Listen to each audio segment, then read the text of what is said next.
इस वक्त की दोस्तों तमाम बेहद ही बड़ी खबरें आप लोगों के लिए लेकर के आए हैं, जहां पर एक एक करके चलेंगे। दोस्तों दिन भर के मुख्य समाचार आप तक पहुंचाएंगे।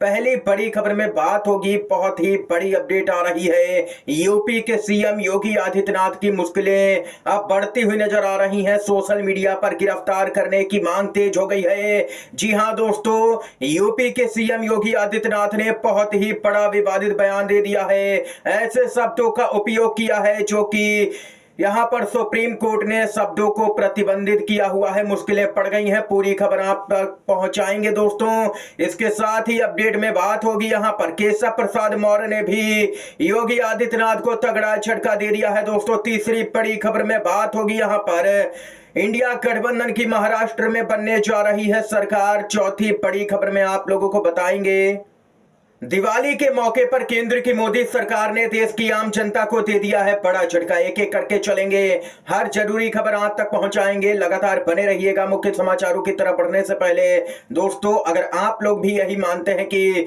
महाराष्ट्र के विधानसभा के चुनाव में एनडीए यानी कि इंडिया गठबंधन जीतने जा रहा है, तो अभी इस वीडियो को लाइक कीजिएगा दोस्तों, और कमेंट बॉक्स में भी सपोर्ट इंडिया जरूर ही कमेंट कीजिएगा। सीधे पहली बड़ी खबर की तरफ दोस्तों बढ़ते हैं।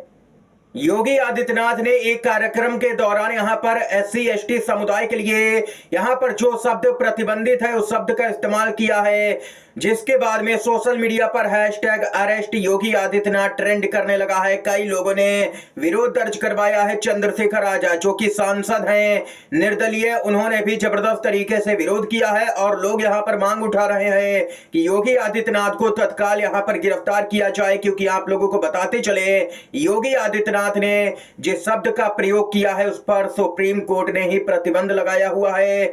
उस शब्द का उपयोग करना भारी पड़ेगा। अनुसूचित जाति वर्ग के लोगों के लिए जिस शब्द का इस्तेमाल यहां पर योगी आदित्यनाथ ने किया है उसको लिखने या बोलने पर न्यायालय ने प्रतिबंध लगाया हुआ है, और इसमें यहां पर सजा तक का प्रावधान बताया गया है। दोस्तों देख सकते हैं कि कुल मिलाकर के लोगों को बांटने का काम यहां पर खुले तौर पर किया जा रहा है बीजेपी के बड़े नेताओं की तरफ से।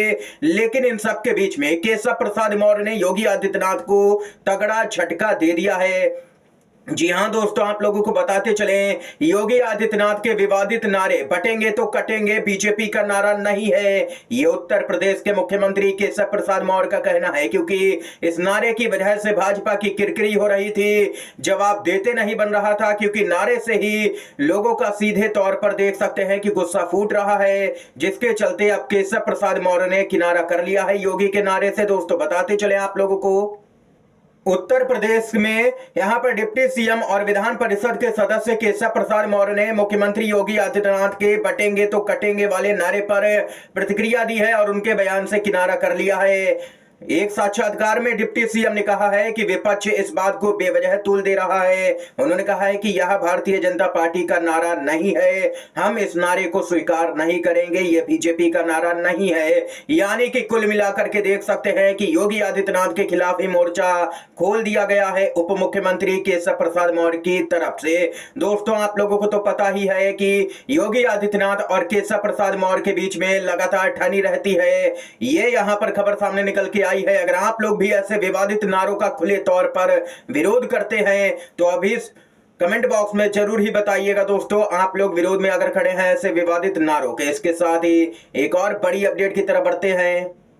देश की अर्थव्यवस्था की असलियत आखिर क्या है? क्या असलियत वो है जो केंद्र की मोदी सरकार दिखाना चाह रही है, या असलियत वो है जो यहां पर मोदी सरकार छुपा रही है? आप लोगों को बताते चले, मारुति सुजुकी के चेयरमैन आरसी भार्गव का ऐसा बयान आया है कि मोदी सरकार की पूरी पोल ही खुल गई है। 10 लाख रुपए तक की कीमत वाली कारों की बिक्री घटना चिंता की बात है। आखिर क्यों?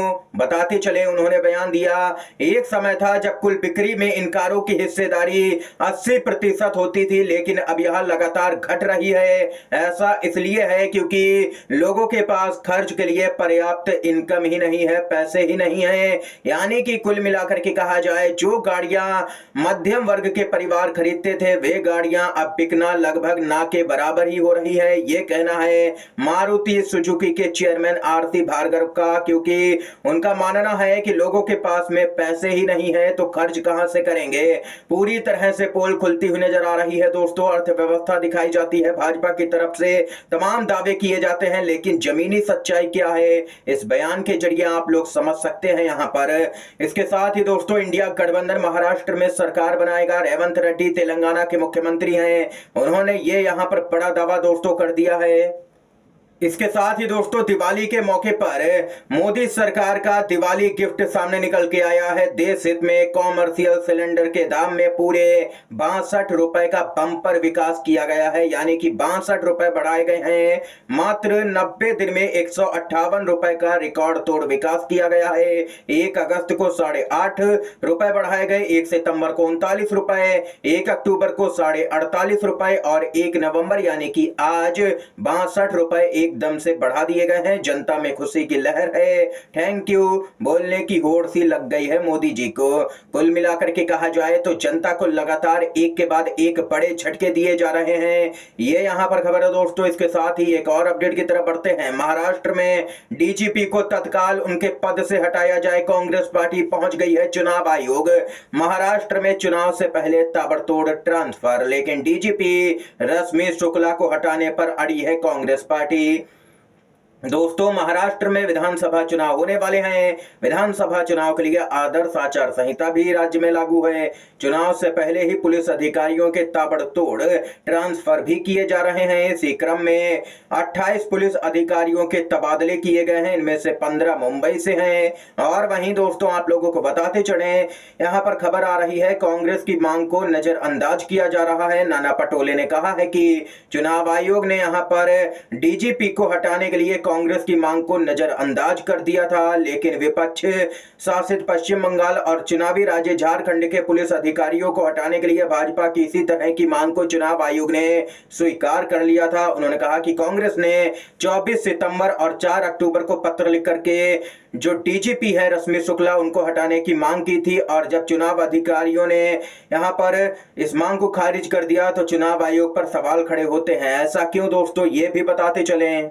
एक बार फिर से डीजीपी को हटाने की मांग की गई है कांग्रेस पार्टी की तरफ से। नाना पटोले ने कहा है कि चुनाव आयोग को एक पत्र लिखा गया और आरोप लगाया गया कि डीजीपी रश्मि शुक्ला एक कंट्रोवर्शियल ऑफिसर है। नाना पटोले ने लिखा कि रश्मि शुक्ला ने बीजेपी का पक्ष लिया था और ऐसे में उनके पद पर बने रहने से महाराष्ट्र में निष्पक्ष चुनाव को लेकर के संदेह पैदा होगा। दोस्तों देख सकते हैं कि भाजपा पश्चिम बंगाल में चुनाव होता है, डीजीपी को हटाने की मांग करती है और यहाँ पर चुनाव आयोग डीजीपी को हटा देता है। झारखंड में चुनाव होता है, भाजपा डीजीपी को हटाने की मांग करती है, डीजीपी को बदल दिया जाता है। लेकिन महाराष्ट्र में कांग्रेस मांग करती है डीजीपी को हटाने की, तो डीजीपी को नहीं बदला जाता है, जिसके बाद निष्पक्ष चुनाव आयोग पर सवाल तो दोस्तों खड़े होंगे ही। इस समय की तमाम बड़ी खबरें, मुख्य समाचार थे जो हमने आप तक पहुंचाए। दोस्तों वीडियो अगर आप लोगों को पसंद आया हो तो लाइक कीजिएगा, इन खबरों को शेयर कीजिएगा अपने दोस्तों में, और चैनल पर अगर आप लोग नए हैं तो चैनल को जरूर ही सब्सक्राइब कीजिएगा। वीडियो देखने के लिए दोस्तों आप सभी का बहुत बहुत धन्यवाद। जय हिंद, जय भारत।